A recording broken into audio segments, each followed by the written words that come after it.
S tem so v občinskem proračunu zmanjšali tako prihodke kot odhodke za 1% oziroma za 150 tisočakov. Gre predvsem za notranje prerazporeditve in uskladitve zaradi projektov, ki so jih prestavili v prihodnja leta.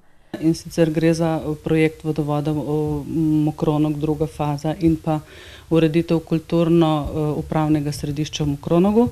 Na drugi strani pa povečujemo tako prihodke kot odhodke za projekt Gošo. Kot nosilna občina v tem projektu so namreč avgusta s pristojnim ministrstvom podpisali aneks k pogodbi. So se sredstva prerazporedila iz leta 2013 v letošnje leto, tako da v našem rebalansu na tem projektu povečujemo za dobrih nekaj več kot 1 milijon sredstev. Sicer pa so svetniki potrdili tudi odlok o občinskih cestah, s katerim urejajo njihovo kategorizacijo. Z odlokom se tudi ureja gradnja in vzdrževanje občinskih cest.